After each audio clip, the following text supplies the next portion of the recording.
Bonjour, William Nahum. Je suis expert comptable et commissaire aux comptes à Paris. Je voudrais ici témoigner de mon soutien aux candidats d'experts comptables de France et de ses alliés, y compris Promouvoir, pour les élections au Conseil régional de l'Ordre des experts comptables de Paris-Île-de-France, que j'ai eu l'honneur de présider assez longtemps dans le passé et auquel je suis extrêmement attaché. Alors, ces élections sont absolument cruciales parce que nous sommes dans une époque où beaucoup de sujets intéressent l'expert comptable, mais aussi le commissaire aux comptes. D'une part, les effets de la crise, d'autre part, les évolutions du marché, troisièmement, l'intégration des jeunes et les offres qu'on peut leur faire de s'installer et d'avoir un avenir convenable dans une profession qui jusque-là a été un ascenseur social, comme on dit, extrêmement fort. Ces élections sont cruciales parce que l'IFEC a eu au niveau national le pouvoir, alors depuis sa création, jusqu'à il y a 4 ans, où Joseph Giorgiotti a réussi, grâce à ses talents, à conquérir le pouvoir. Donc, il a fait, comme vous le savez, beaucoup de choses intéressantes, intelligentes, et particulièrement, il a fait bouger les textes. Et vous savez que, pour moi en tout cas, et je crois que beaucoup d'observateurs rejoignent cet avis, ce qui est important dans une présidence, c'est tout spécialement de faire évoluer les textes parce que ça a nécessairement, avec un petit effet retard dans le temps forcément, ça a nécessairement un impact sur le champ d'intervention de l'expert comptable et bien d'autres choses encore. Vous savez que les élections régionales sont la première étape vers des élections nationales. Ainsi, vous le savez sûrement, à la compagnie des commissaires aux comptes de Paris, la liste ECF, Union des libéraux Promouvoir, a obtenu plus de 70% des voix contre une liste IFEC emmenée par Agnès Bricard. Cette liste IFEC amenée par Agnès Bricard ayant obtenu environ 30% des voix. Je pense que ce résultat massif, avec une participation électorale près de 20% supérieure à ce qu'elle était il y a 2 ans, ce score doit être renouvelé et par conséquent, vraiment, la première chose que je vous dis, c'est de vous mobiliser et de ne pas rester démobilisé. C'est vrai qu'il y a beaucoup de sujets pour le commissariat aux comptes et que votre mobilisation, d'une certaine manière, associée au score, exprime les préoccupations que vous pouvez avoir. Mais c'est très important, même pour le commissariat aux comptes, et encore plus pour l'expertise comptable, que vos élus au Conseil régional de l'Ordre de Paris soient très massivement des élus ECF, Union des libéraux et Promouvoir, de sorte que le Conseil supérieur, comme c'est le cas depuis 4 ans, soit aux mains de l'alternance. L'alternance, c'est en démocratie quelque chose d'absolument essentiel.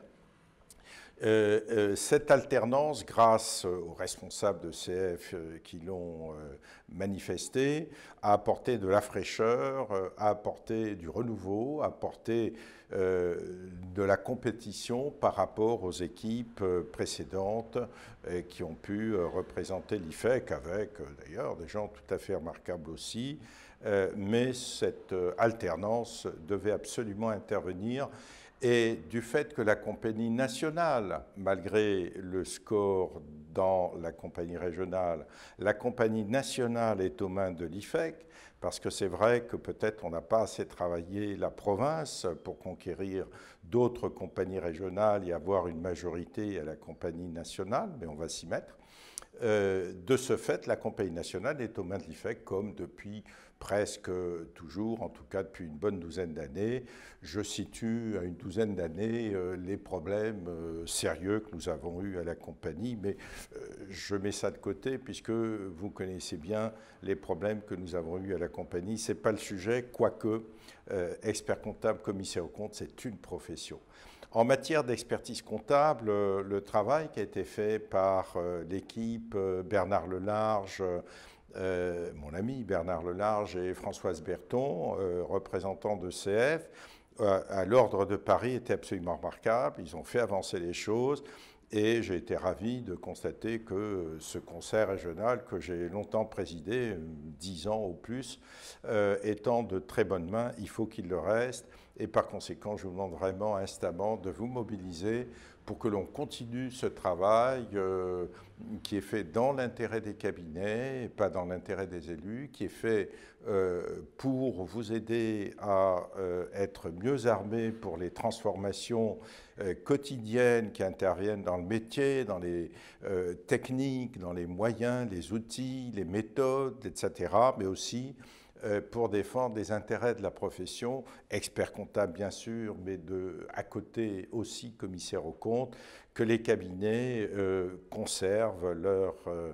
prérogatives, conservent leur activité dans une situation de crise qui est assez difficile. Et toujours, c'est ce que j'ai toujours prôné, dans le dialogue entre les différents modes d'exercice, petits, moyens, grands cabinets, parce que j'ai toujours pensé que même s'il y a des frottements, il peut y avoir des désaccords, le dialogue et la discussion est toujours de bonne aloi, mais pas avec tout le monde du même côté de la barrière, avec un vrai dialogue qui se fait à travers la démocratie que représentent les élections. Je compte donc sur vous instamment pour vous mobiliser et pour voter peut-être encore plus que vous ne l'avez fait pour la compagnie des commissaires aux comptes. La question n'est pas de gagner les élections au Conseil de l'Ordre de Paris encore mieux qu'à la compagnie pour se faire plaisir. La question, c'est que plus il y a d'élus ECF et alliés à Paris, et plus on a des chances de conserver le pouvoir au Conseil supérieur de l'Ordre des experts comptables, parce que Paris, Lyon, Marseille ne sont pas IFEC, alors que beaucoup d'autres régions le sont,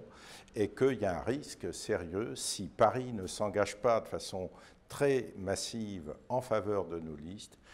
pour que le pouvoir échappe aux amis d'ECF. Et je m'adresse à tous mes confrères de France et de Navarre au sujet des élections dans les conseils régionaux de l'Ordre des experts comptables. Je voudrais vous dire que ce qui est important à mes yeux, à un moment où la profession est à un tournant, avec la crise, avec les évolutions technologiques, avec les problèmes de relations experts-comptables, commissaires aux comptes, les évolutions du commissariat aux comptes, mais aussi les évolutions très fortes en matière d'expertise comptable, que ce qui me paraît tout à fait important, c'est de faire en sorte que l'alternance qui est intervenue il y a 4 ans, grâce à l'élection de Joseph Zorniotti, et grâce à Joseph Zorniotti, qui a fait, je dois le dire, des choses magnifiques. En particulier, il a fait bouger les textes qui régissent la profession d'expert comptable, l'ordonnance de 1945 qui a fait bouger les murs, me paraissent tout à fait essentielles et par conséquent, et pour cette raison, parce que dans cet élan, les équipes de CF veulent continuer à défendre l'intérêt de la grande masse des confrères, et d'autre part, je crois beaucoup à la démocratie, et dans la démocratie, l'alternance est quelque chose d'essentiel. L'IFEC, qui recèle des personnalités de grande qualité, a eu le pouvoir depuis 60 ans, pendant 60 ans, et depuis 4 ans, il y a une alternance grâce à ECF. Cette alternance est essentielle parce qu'elle représente de la fraîcheur, de la volonté de convaincre, de la volonté de bien faire, de la volonté de faire avancer. Je pense que l'époque que nous vivons nécessite absolument cette alternance. C'est pourquoi je demande à tous les confrères et les consoeurs experts comptables de toute la France qui veulent bien m'écouter, de voter massivement sur les listes d'ECF, de l'Union des libéraux, de promouvoir donc, de cette alliance dirigée par ECF et ses alliés. Voilà, c'est pour ça que j'ai accepté d'intervenir pour exprimer ma préoccupation forte que les équipes qui sont en charge des intérêts de la profession au Conseil supérieur depuis 4 ans maintenant continuent leur travail et aboutissent et termine ce travail qui est déjà largement entamé, mais qui doit être poursuivi et qui commence à donner des effets positifs pour la profession. En tout cas, ces équipes sont animées par la volonté de bien faire, par la volonté de défendre les cabinets, de défendre l'intérêt de la profession, de toute la profession, de tous les modes d'exercice, de toutes les tailles du cabinet, mais avec, c'est clair, une préoccupation toute particulière pour des petits moyens cabinets, on peut les appeler comme on veut, les indépendants, peu importe, dans le respect de chacun et dans le respect de tous les exercices. Voilà, à bientôt, merci de votre écoute.